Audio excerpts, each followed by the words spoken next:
Ça fait une éternité que je suis pas venu place de la Concorde, alors pour une fois qu'on peut avoir une bonne surprise. Le haut de la voiture est noir mat, le bas de la voiture est noir brillant. Très mignon cet intérieur, le rouge ressort vraiment super bien. Regardez la taille des garde-boue à l'arrière, encore plus gros qu'à l'avant.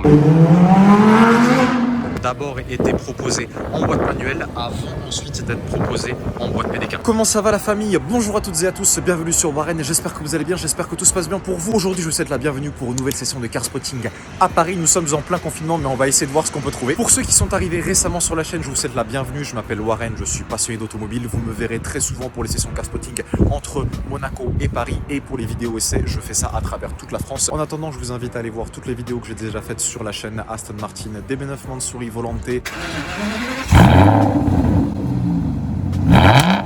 Jaguar S-Type R Supercharge. Plein de belles choses à voir, plein de sessions car spotting également à Paris comme à Monaco. Si vous êtes intéressé par l'automobile et que vous regardez mes vidéos mais que vous n'êtes pas encore abonné, je vous invite à vous abonner, c'est très important. Vous avez juste à cliquer en bas à droite, ce sera la meilleure façon pour vous de me remercier. Merci à vous de regarder mes vidéos et c'est parti pour cette session de car spotting à Paris. Allez, tchuss.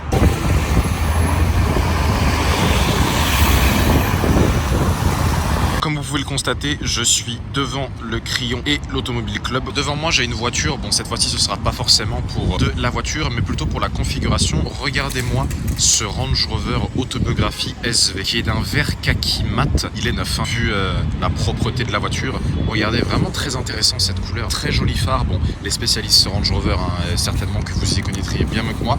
Regardez cette calandre superbe. Ce vert mat là. Regardez comment ça ressort bien. En plus, il est légèrement pailleté avec le soleil. On a un intérieur cuir tabac. Regardez l'intérieur de ce Range. Regardez les sièges, ça ressemble aux sièges qui sont sur les classes G. Le volant avec le rappel du Range Rover. Là, on a le rappel sur le côté des 4 bandes. Jante intéressante sur celui-ci en forme d'étoile de mer, mais avec beaucoup de rayons. Vitre teintée à l'arrière. Voici l'arrière. Alors, ça fait très longtemps que je suis pas venu ici, hein, vu que devant le Crillon, il n'y a plus rien maintenant. Pour une fois qu'on peut avoir une bonne surprise, hein, ça peut arriver. Regardez ça.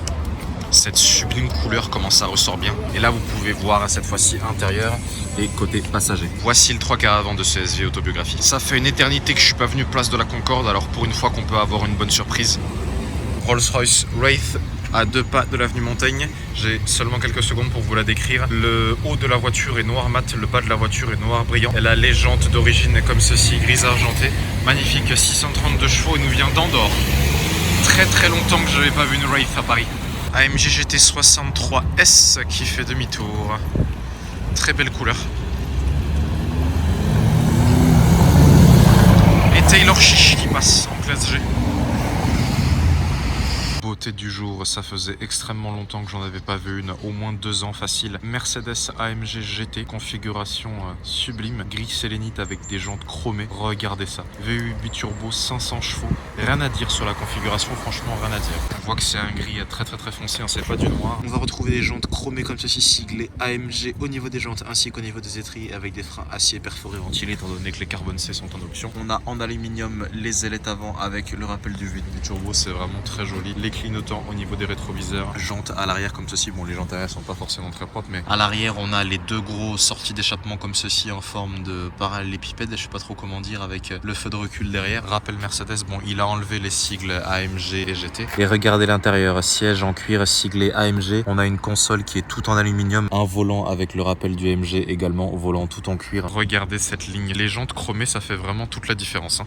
Au niveau de l'avant, on va également retrouver une calandre en aluminium avec le rappel du logo Mercedes et ce très long capot avant comme ceci qui est la signature des AMG GT. Voiture qui a déjà 6 ans cette année 2015-2021. Qu'est-ce que ça passe vite, bordel. On voit bien que le fait d'avoir les jantes chromées, alors d'habitude j'aime pas les jantes chromées sur les voitures, mais alors sur cette voiture là je trouve que ça lui va divinement bien. Dites-moi ce que vous en pensez. Je vous retrouve désormais avenue Kléber avec la 2e AMG GT-S de la journée. Toujours le V8 biturbo de 510 chevaux mais avec une configuration aux antipodes de celle qu'on a vue ce matin aux Invalides.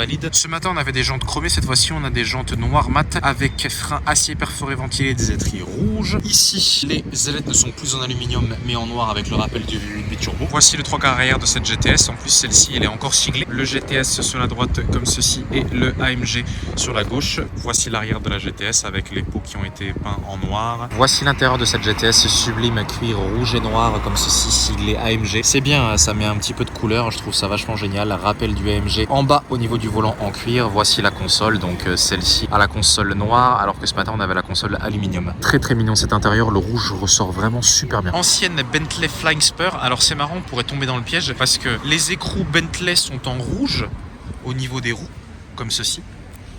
Ici, le B du Bentley est en noir. Alors est-ce que c'est un V8 ou un W12 à votre avis? Eh bien, c'est un W12. Donc les anciennes, puisqu'il y a eu la nouvelle génération que j'ai vue chez Bentley très récemment.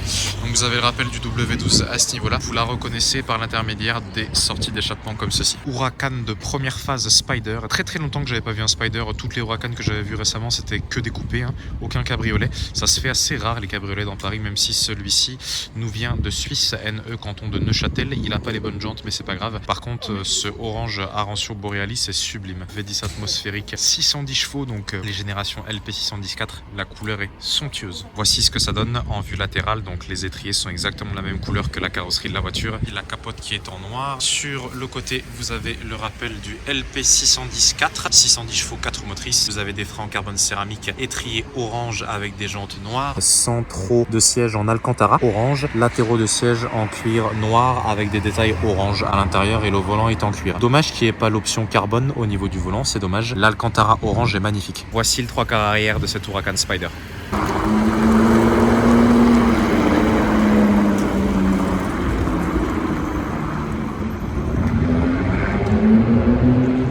Je suis tombé par hasard sur ce G44 au carré. Oh bah regardez, AMG GT 63S qui passe juste derrière. Deux AMG pour le prix d'une. Donc G44 au carré, donc le même moteur que sur l'AMG GT et le C63, c'est-à-dire le V8 biturbo de 4 litres. 421 chevaux, on pourrait croire que c'est plus puissant, mais non. 421 chevaux, 600 Nm, c'est vraiment pas mal. Et avec une garde au sol de 44 cm. Il y a 23 cm de plus de garde au sol que sur un G63 classique. C'est énorme.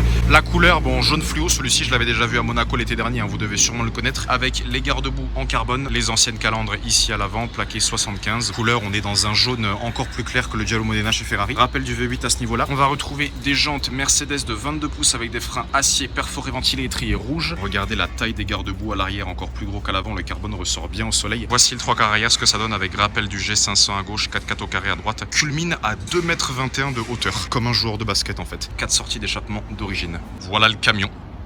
Voici ce que ça donne au niveau de l'avant. Alors c'est dommage qu'il n'ait pas les roues droites, vous voyez il s'est garé un petit peu comme un pied, mais bon c'est pas grave. Là c'est en chromé, mais si ça avait été en noir mat ou en carbone, ça aurait été un petit peu plus intéressant, ça aurait été en correspondance avec les garde-boue. Voici à quoi ça ressemble de 3/4 avant. C'est énorme. Urus plaque Qatar. Magnifique.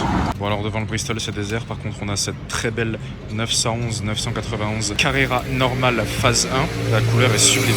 Regardez ça comment ça ressort bien. Un bleu mélangé avec... ça fait des reflets blancs, c'est vraiment magnifique. Oh, super Leggera.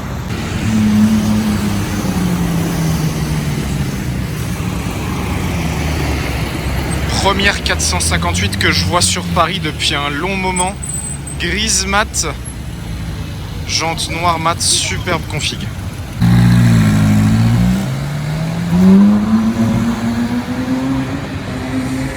M8 noir mat, super belle. AMG GTS Roadster, très très rare. Superbe config avec la capote rouge. Celle-ci, je l'avais déjà vue plusieurs fois, mais je n'avais jamais eu l'occasion de la spotter. Elle est dans une couleur grise claire avec des jantes chromées. Sublime configuration, 800 chevaux. Elle n'a pas le pack carbone. Vous pouvez le constater car les ailettes avant comme ceci sont en plastique. On va retrouver des jantes chromées comme ceci. Regardez comment ça ressort bien.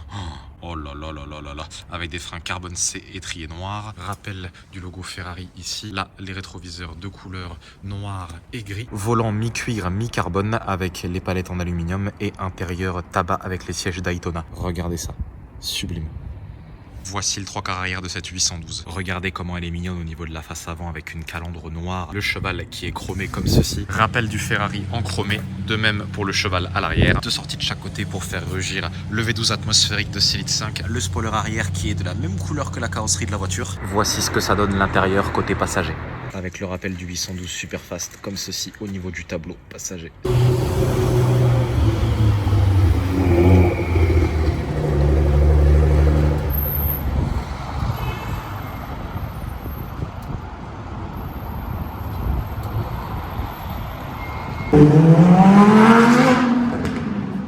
F8 Tributo classe G et Cayman GT4 qui vient de tourner. Nouveau combo, on a de la chance aujourd'hui. F8 Tributo et classe G, donc le classe G appartient à Taylor Chiche pour ceux qui connaissent. La F8 appartient à un ami d'un ami à moi. Voilà, comme quoi les 6 degrés de séparation de Vassili Kandinsky peuvent encore s'avérer vrais, je dirais jamais assez. C'est des voitures que j'ai déjà filmées à plusieurs reprises, mais pour ceux qui viennent d'arriver sur la chaîne, je vous fais profiter. F8 Tributo dans une configuration full black, intérieur comme extérieur. Il y a juste les étriers, comme vous pouvez le voir, comme ceci, qui sont en jaune avec des carbones céramiques. Au niveau des jantes, elle a les mêmes jantes que la 488 GTB, V8 biturbo, 3,9 litres, 3902 cm3, tout en noir, configuration sublime. J'aime beaucoup les configurations full black. Et ici, vous avez du coup les anciens classe G qui appartient à Taylor Chiche, qui est un ami d'Akram. Voici ce que ça donne pour le classe G, voici ce que ça donne pour la F8. Dis-moi laquelle des deux vous prendriez, tiens. Toute nouvelle Porsche GT4 Flat 6 atmosphérique, 420 chevaux à 6500 tours minute, 420 Nm de couple, double 420. Une couleur qui ressemble au vert des mantis, c'est chez Lamborghini. Je serais pas capable de vous dire le nom de la couleur malheureusement, car je ne suis pas un spécialiste de chez Porsche. Mais la couleur est vraiment très intéressante. On a même des rappels, une bande Porsche comme ceci en noir. Maserati Grand Cabrio qui passe. Oh, cette sonorité. Oh là là. La bande se poursuit également au niveau du toit et à l'arrière en dessous de l'aileron. Voici l'avant de cette Cayman GT4. Donc en fait, ce qu'ils ont fait avec cette voiture, on entend encore le V8 Atmo de la Grand Cabrio ronronner. Donc je disais que ce qu'ils ont fait avec cette voiture, c'est qu'ils ont repris le Flat 6 des Porsche 911 phase 992, auquel ils ont enlevé les deux turbos pour en faire un flat atmosphérique et non plus un flat turbo. Vous avez le rappel du liseré vert autour des jantes comme ceci, avec des freins acier perforés ventilés et triés rouges, et le rappel du GT4 au niveau des jantes. Pneus Michelin Pilot Sport comme d'habitude, ça ne change pas sur cette catégorie de voiture. Rappel du GT4 sur le côté. Vous avez du coup deux prises d'air de chaque côté pour venir alimenter en air le Flat 6 atmosphérique qui se situe bien évidemment derrière les roues arrière. Le rappel du GT4 comme ceci au niveau des prises d'air. Les roues arrière sont vraiment sublimes. Regardez ça, toujours un petit peu plus grande que les roues avant si je dis pas de bêtises chez Porsche. On a le rappel du Porsche au niveau de l'aileron, mi-noir, mi-vert comme ceci, avec des supports d'aileron qui sont en métal et non pas en carbone. Le design des feux est assez particulier. C'est plat, puis après on va avoir cette forme de ligne là comme ceci là, à partir de là jusqu'à ce niveau là, deux sorties d'échappement à l'arrière pour faire rugir le Flat 6 de 420 chevaux, rappel du Porsche avec le GT4 à l'arrière. Tiens, c'est surprenant, il n'y a qu'un arceau sur celle-ci, d'habitude il y en a deux, non? Bon.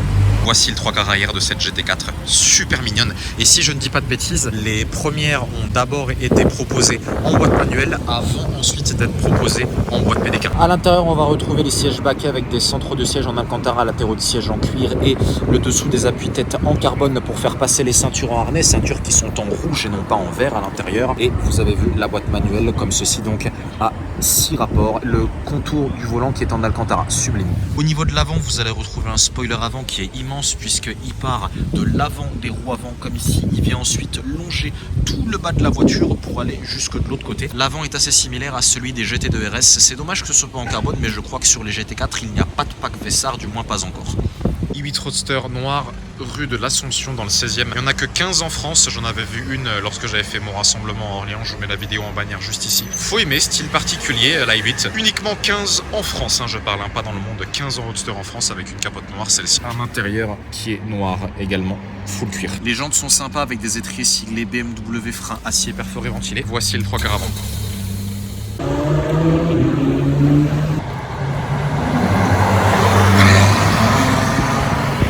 Jaguar XK 140, retour 67 ans en arrière puisque c'est une voiture qui a été produite en 1954, de 54 à 57. Une légende de Jaguar. La carrosserie est sublime, elle est grise avec une capote beige. La XK 140, elle reprend le moteur des Jaguar C-Type et des Jaguar XK, c'est-à-dire le 6 cylindres en ligne de 3,4 litres pour 3442 cm3 pour une puissance totale de 190 chevaux, ce qui est pas énorme mais à l'époque c'était déjà très bien. Regardez cette calandre avant, caractéristique des vieilles voitures. Toutes les forme assez intemporelle. On a le rappel du Jaguar comme ceci, le félin argenté, magnifique. Devant vous avez le rappel comme ceci, XK 140 Jaguar assemblé à Coventry en Angleterre. Voici ce que ça donne au niveau de l'avant, donc là vous pouvez bien voir qu'on est typiquement dans les années 50. Au niveau du pare-choc, vous avez du coup un pare-choc comme ceci en acier avec les clignotants, les feux de brouillard, puis les phares comme ceci. On va retrouver des jantes en alliage avec des freins en acier. Les étriers sont rouges comme ceci, mais mais vous voyez qu'avec le temps, le rouge est peu à peu parti. Rappel du Jaguar également au niveau des écrous. Voici le 3/4 arrière de cette XK140, donc vous avez un échappement de chaque côté pour rappeler que la voiture est tout de même sportive. Au niveau de l'arrière, vous allez retrouver un badge avec le rappel du Jaguar et le nom du modèle, et en dessous vous avez marqué Winner Le Mans 1951-3 pour célébrer la victoire de la Jaguar à Type C, pas de la XK140 mais de la Type C en 1951 et en 1953 au 24 du Mans. Sur cette voiture, à l'époque, vous aviez également l'option Special Equipment qui permettait d'augmenter la puissance de la voiture de 190 à 213 chevaux. Je sais que ça se passait au niveau du moteur, donc au niveau de l'avant, un moteur qui était plus reculé, donc plus proche du poste de pilotage. Également un changement de culasse. Cette option permettait d'avoir 213 chevaux au lieu de 190. Voici l'intérieur, donc la sellerie est marron et a entièrement été refaite, hein, ça se voit. On a un volant qui est en bois et regardez, là vous avez le pommeau de vitesse avec le frein à main qui est de l'autre côté du pommeau de vitesse. Voici le tableau de bord tout en bois et en fer sublime avec un compteur qui monte jusqu'à 240 km/h. Regardez comment le volant est beau en bois et en fer comme ceci. Les contours sont également typiques des anglaises, c'est vraiment sublime. Rétroviseur ici à ce niveau-là. Là, vous avez les essuie-glaces. Et là, qu'est-ce qu'il y a écrit Flourish Lama. Bon, je sais pas ce que ça signifie. Vous avez vu où est-ce que se situe le rétroviseur avant. Au niveau de l'avant, vous avez une grande barre en fer comme ceci. Vraiment intemporelle cette voiture. Pour ceux qui aiment les anciennes, je pense que vous allez être comblés. Et voilà, c'est terminé pour aujourd'hui. J'espère que cette session Car Spotting à Paris vous a plu. N'oubliez pas de vous abonner pour suivre les nouvelles vidéos qui vont arriver prochainement sur la chaîne. Plein de choses vont arriver cette année en 2021. Merci à vous d'avoir regardé. Je vous affiche également mon Instagram si ça vous intéresse. N'hésitez pas à m'envoyer un DM si vous souhaitez éventuellement qu'on puisse organiser une vidéo avec l'une des voitures que vous possédez ou que l'une de vos connaissances possède. On pourra discuter de tout ça, ce sera avec grand plaisir. Merci à vous d'avoir regardé. Prenez soin de vous la famille pendant ce confinement et à très bientôt pour de nouvelles vidéos. Ciao, ciao.